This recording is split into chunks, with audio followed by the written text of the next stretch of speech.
Okay, we're going to work through an example problem in the chapter for you so that you'll have something to follow in trying to do this kind of problem. Remember, this is called a chi-square problem for two populations in which we're examining the difference in the proportions.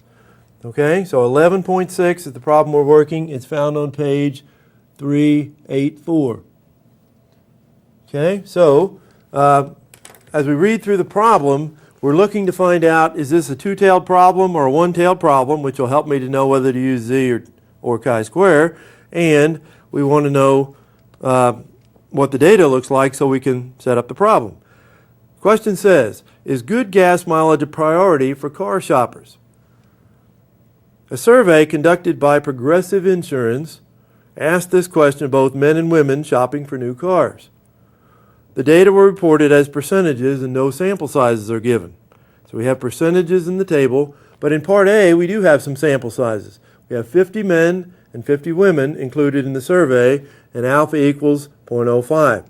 Is there a difference between males and females in the proportion who make gas mileage a priority? That's the question.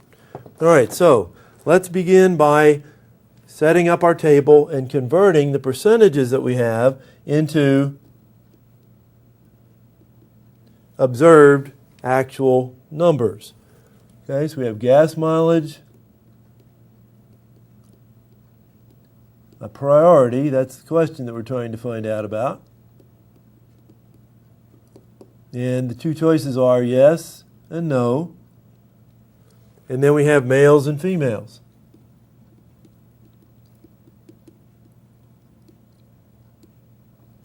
All right, so we said the sample size was 50 for males, 50 for females.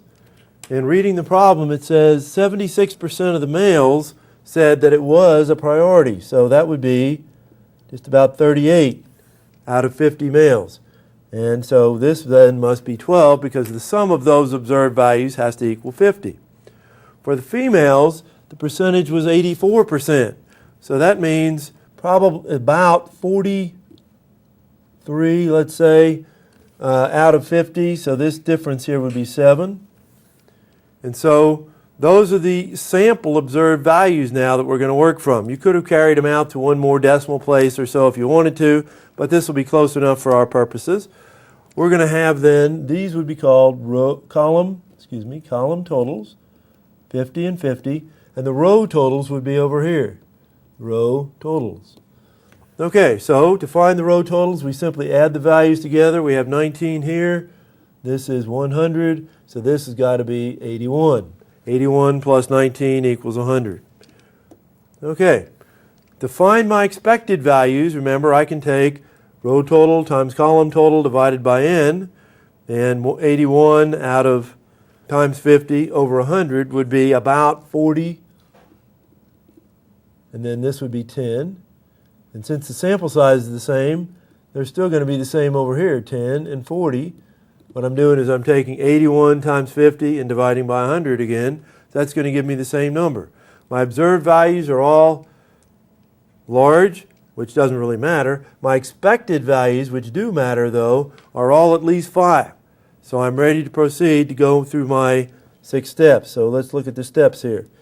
All right, for part A, that's the one I'm working on, of 11.6, step 1 says proportion 1 equals proportion 2. Remember, it's always going to be equals and does not equal because chi-square has got to be a two-tailed test. Proportion 1 is not equal to proportion 2. That's step 1. Step 2, what are my sample sizes? N1 equals 50, N2 equals 50. Alpha equals 0.05. Step 3, this is a chi-square test for two proportions. I have two populations. That's one of the reasons I'm doing this. I have nominal data. Remember, percentages is basically what we're looking at. Two populations. These are independent random samples.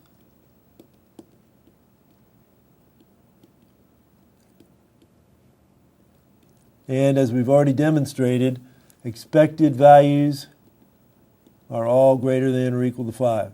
up here. Remember, those in parentheses are expected values. They're all at least 5, so we're ready for step 4. Remember, whenever I have a 2 by 2 table, my degrees of freedom are going to equal 1.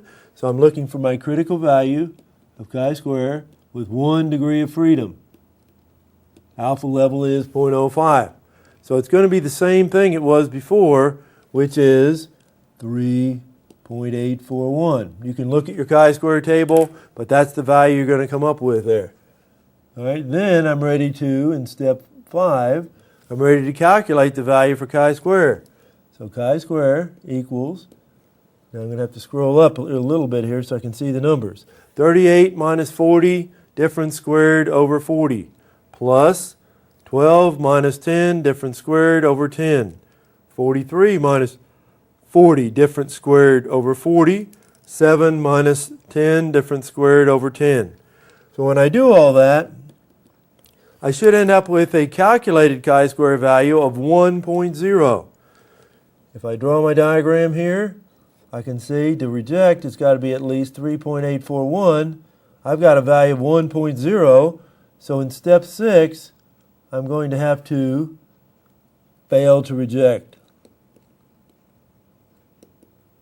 Fail to reject the null. What does that mean? That means proportion 1 equals proportion 2. I have 0% confidence because I failed to reject the null. No change in policy is going to occur because I don't have enough evidence to change policy. I don't have any confidence in this decision. Is my answer sensitive to alpha? It doesn't look like it because 1 is pretty far from 3.841. Okay, part B of this problem then says, well, let's take this same data. The only thing I want you to do differently, however, is I want you to change the sample sizes. All right, so if we scroll up, instead of 50 down here in part B, they want us to change the sample sizes to 500 instead of 50. Okay, so if we just change them right here, 500, 500, what that's going to do, since the percentage is staying the same, is we're going to say instead of 38, it's going to be 380. This one's going to be 120. Notice they still add up to 500. This is going to be 70. This is going to be 430. So they still add up to 500. These expected values, instead of 40, are going to be 400. And this is going to be 100 instead of 10. So 400 plus 100 is still 500. So my numbers are okay. So now what I need to do is simply change the value in step 5. Plug into the formula, except now I'm going to be working with bigger numbers. So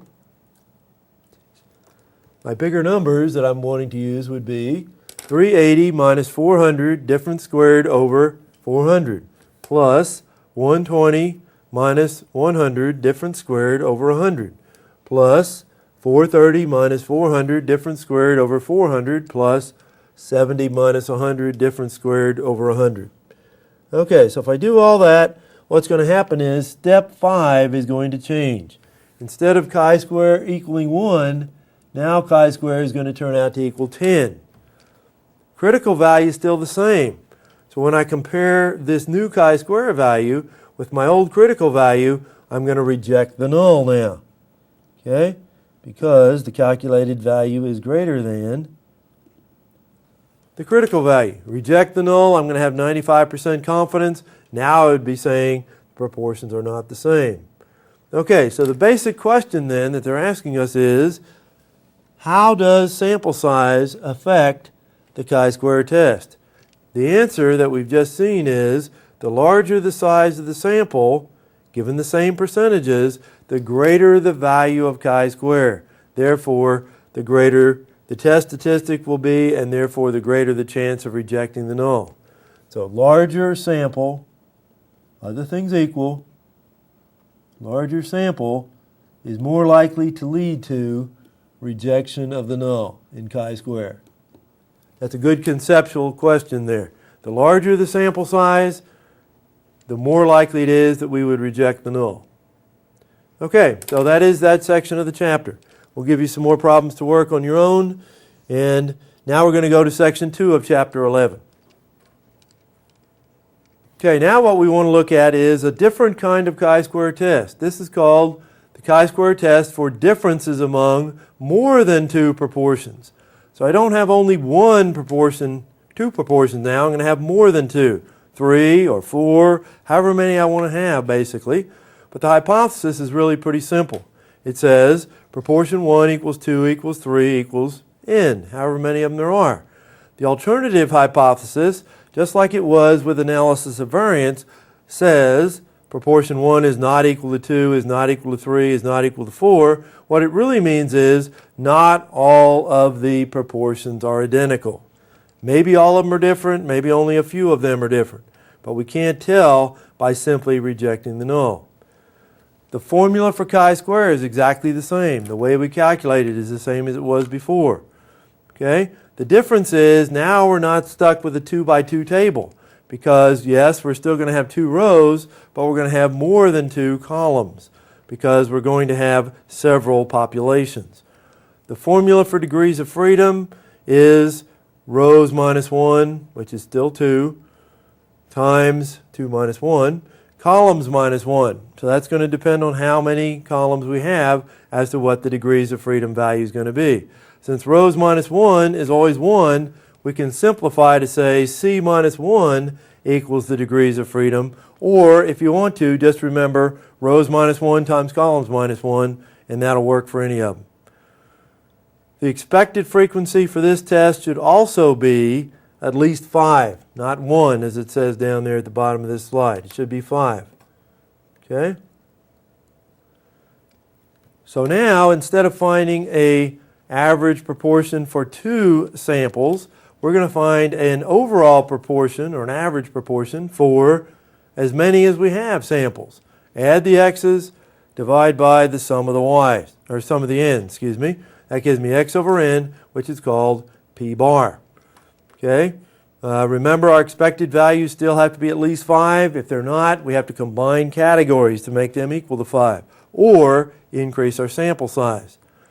Okay, so chi-square, as long as it exceeds the critical value, that's going to cause me to reject the null.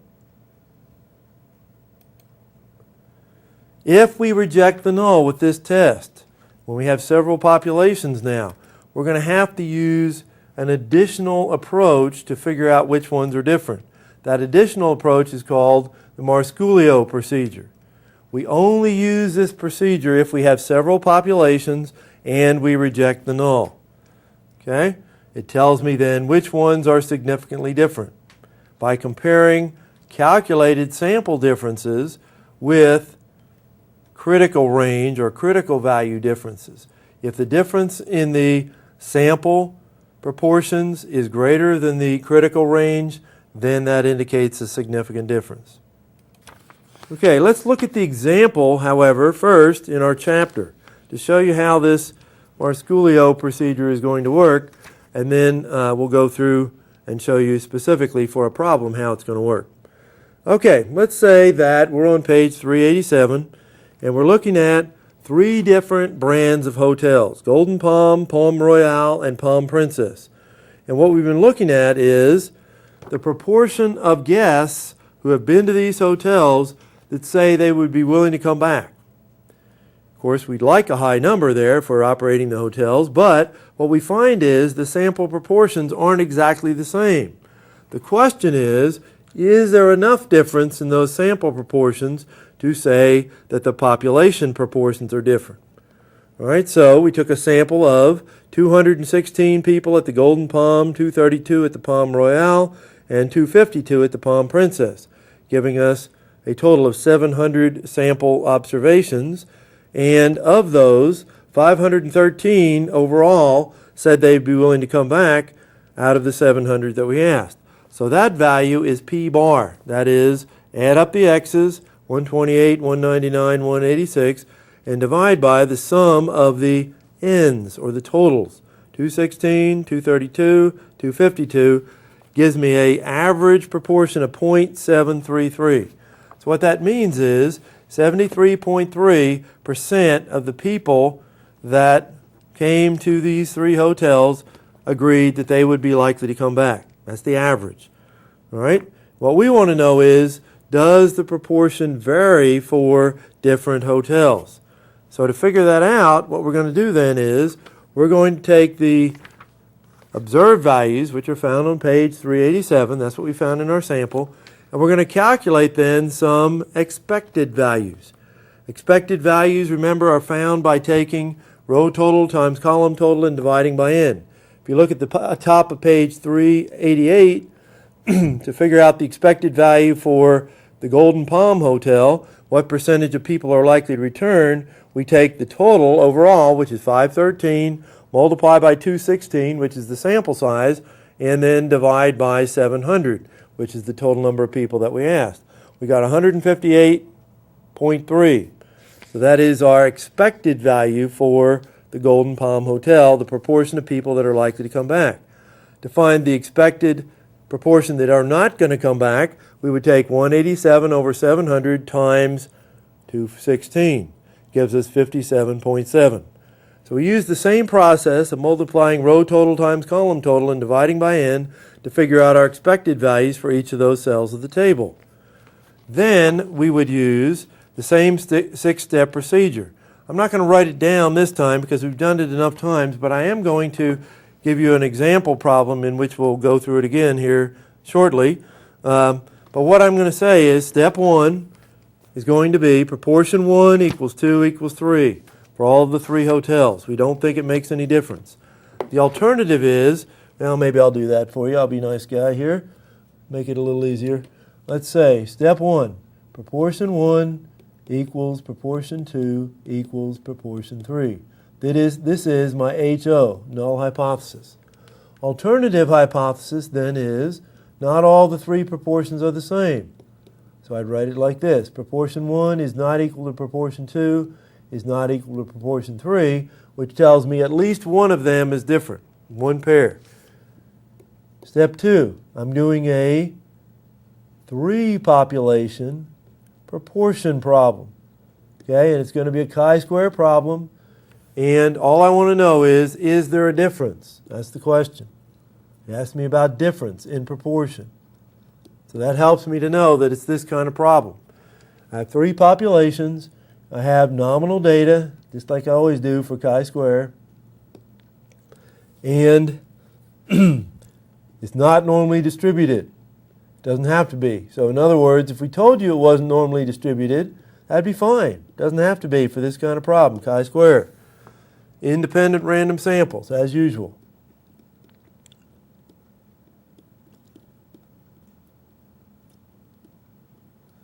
Okay, so actually that was step 3, my mistake there. That's step 3. Let's go back to step 2. As long as you have them all there, I don't care that much what order you put them in, but preferred order would be to say N1 equals 216, N2 equals 232, and N3 equals 252. Notice the sample sizes don't have to be the same. Alpha equals 0.05 since it didn't say anything else. So now we're ready for step 4. This was 2 and this was 3. So we're ready for 4. I need to come up with a critical value of chi-square. Okay, my degrees of freedom now are going to be based on 3 columns and 2 rows. Remember, you don't count the totals. So I have 3 columns, 2 rows. Rows minus 1 is still 1, but columns minus 1 is going to be 3 minus 1 is 2. So I have 2 degrees of freedom. Okay, let's see what alpha level they used here. 0.05. Okay, so I can look in my chi-square table to find that critical value. It's going to be in the row that corresponds to 2 degrees of freedom, and we're going to use an alpha level 0.05. Remember, for chi-square, even though it's equal and does not equal kind of problem, the rejection region is only out in the upper tail. So I don't need to divide by 2. I just use whatever the alpha level is. All right, so 0.05 is my number, and I've got 2 degrees of freedom, so I'm ready to go to my table and find that value. 2 degrees of freedom, I'm in the second row, and 0.05 takes me over here. 5.991 is that critical value. 5.991 corresponds to 0.05. So I'm going to write that down. 5.991. That means if I get a value more than that, I'm going to reject. Any value less than that will cause me to fail to reject. Here's my diagram. 5.991. Out here is my rejection region. Step 5. Do the same thing I always do. I've got to find observed and expected. Those are given to us in the chapter, so we'll just kind of read them. The calculated value for chi-square, when you do all the numbers, is 40.236. You can use a chart like it shows in table 11.8 in the middle of page 388. Or you can do it all on your calculator. I don't care which way you do it as long as you get the right answer. So chi-square equals 40.236. So look at that. That's way out here on the end of my distribution, a long way from 5.991. So that's why in step 6, I'm going to reject the null. And I'm going to have at least 95% confidence. Really, when you look at that number, it's more than 6 times as large as the critical value, 5.991. So I'm going to have very high level of confidence, really. But we'll say at least 95% confidence for right now.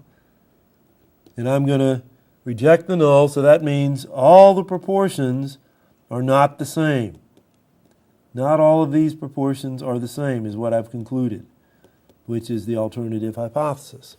So I'm going to change policy. And I've got a high level of confidence that I need to do that. With this kind of a calculated value, I'm not going to be rejecting the null under any alpha level. So my answer is not sensitive to alpha. Not sensitive to alpha. Okay, we could find a p-value for this, and we'll do that right now. And then we'll move on to show you how to figure out which one of those proportions are in fact different then. So to find the p-value, remember you always go to step 5. There's the number, 2 degrees of freedom. So I've got to go in the chi-square table where I have 2 degrees of freedom, and I'm trying to find 40.236. That's the value that I found for my calculated value of chi-square. When I go to that table, I go in the row that corresponds to 2 degrees of freedom, and I can't find anything in that table greater than 10.597, okay, which corresponds to 0.005. So what I'm going to say then is P must be less than 0.005, which means I've really got about 99.5, 1 minus P, 99.5% confidence at least that these proportions are not the same. Okay, and remember the value I was looking for was 40, and I only found 10 in the table, so it's really a lot less than 0.005 even. So it's not sensitive to alpha because it's not between 0.01 and 0.10, and I have 99.5% confidence, at least. Okay, so the only question that remains then is the Marsuglio procedure. And that's found on page 389. This is where we determine which of these means are in fact different. We only have to do this if we reject the null, okay, which we did in this case. So the first step in this process, if you look on the next page, is to find my sample proportions. So the sample proportions are, if you look at the bottom of the page here, 0.593 for the first one, 0.858 for the next one, and 0.738 for the third one. So I find the difference in those sample proportions, and I take the absolute value of that difference, and that gives me the values that are at the bottom of page 390. 0.265, 0.145, 0.120 for the difference between 1 and 2, 1 and 3, and 2 and 3. Those are my sample observed differences. Now what I have to do is I have to calculate what's called the critical range. This is found by using the formula at the top of the page on 390, which will also be on your formula sheet. Okay, let me write down the formula and then we'll show you how to do it. Formula sheet number says critical range equals, first thing that goes in there is the square root of chi-square upper. Okay, so my critical value of chi-square is what it's talking about there. And I'm going to have to take the square root of that and then multiply by something else. Here's the something else. The square root of P times 1 minus P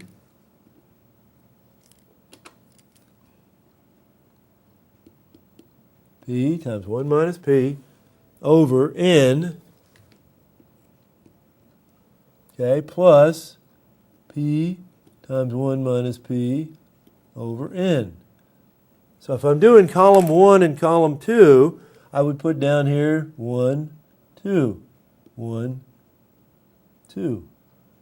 Okay, so we'd be looking at the difference in those sample proportions.